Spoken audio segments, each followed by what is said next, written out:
श्री सीताराम बागेश्वर धाम की जय।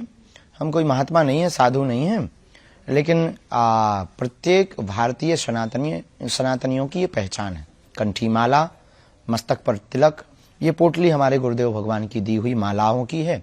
इसमें मालाएं हैं, आदि आदि चीजें हैं जो गुरुदेव भगवान ने हमको प्रसाद रूप में दी थी, जिनके प्रभाव और प्रभुत्व से हम जन कल्याण के लिए मानव जीवन की दैहिक दैविक भौतिक समस्याओं के समाधान का रास्ता बतला पाते हैं अथवा लोगों को मार्गदर्शन दे पाते हैं। ये उस तपोबल की पोटली है पूज्य गुरुदेव भगवान की, हमारी निजी कोई तपस्या नहीं। ये आज तक की समस्त सनातनियों की, हिंदुओं की सबसे बड़ी विजय है, सबसे बड़ी जीत है। यह उत्सव दीपावली से बहुत ज्यादा खास है।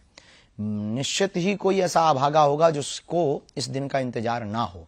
हमको तो है, राम भक्तों को भी है। केवल भारतीय को नहीं, भारतीय मूल के लोग जितने भी अन्य देशों में रहने वाले लोग हैं उनको भी है।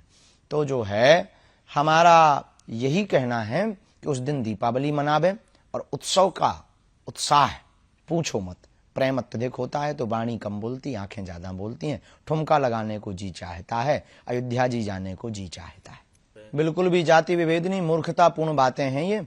और पहले तो उत्तर हम आपको ये दे देवे कि वहां पर अस्पताल वहीं पर क्यों बनना चाहिए? मस्जिदों पे बनवाओ, चर्चों पे बनवाओ। अस्पताल विद्यालय आपको बनाने, हम इनके विरोध में नहीं, पर ये हम सबकी आस्था का केंद्र है। सबकी आस्था है, सबकी आस्था है तो हम राम भक्तों की भी आस्था है। हम राम भक्तों की आस्था है तो केवल यही राम भक्तों के मंदिर पर ही अस्पताल क्यों बनना चाहिए? अब रही बात कि अपने ही लोग टिप्पणी उठाते, आपने ऐसा कहा, तो वो अपने नहीं है, वो रावण के खानदान के हैं। और रावण के खानदान के लोग इस प्रकार की वार्तालाप करते हैं, उनको शेम टू यू। राम सबके हैं, राम जन जन के हैं, राम का विश्व है, राम व्यापक है, राम विश्व के प्रणेता है, राम विश्व के मानवों की आचार्य संहिता है, राम विश्व की आधारभूत है, राम एक बहुत बड़े नायक हैं, राम एक इस देश के प्राण हैं, इस देश की श्वास है।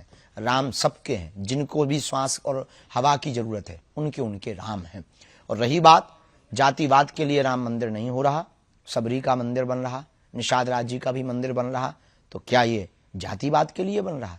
जातिवाद के लिए मंदिर नहीं है, अपितु राम भक्तों की आस्था के लिए मंदिर है। बाद में उसने क्षमा मांगी। मूर्खतापूर्ण बातें हैं, राक्षस वृत्ति के लोग हैं। इस प्रकार के जो वार्तालाप, ना इन्होंने राम को समझा, ना रामत्व को समझा, ना राम तत्व को समझा, ना इन्होंने राम के बारे में पढ़ा, ना गढ़ा। इन्होंने सिर्फ अपने बयान को कहकर न्यूज में बने रहने का उपाय सोचा है। और सबसे सस्ता उपाय प्रभु श्री राम पर और राम भक्तों पर आस्था पर उंगली उठाना है इस देश में। ऐसे ही लोगों को ठिकाने लगाने के लिए हम भारत हिंदू राष्ट्र चाहते हैं।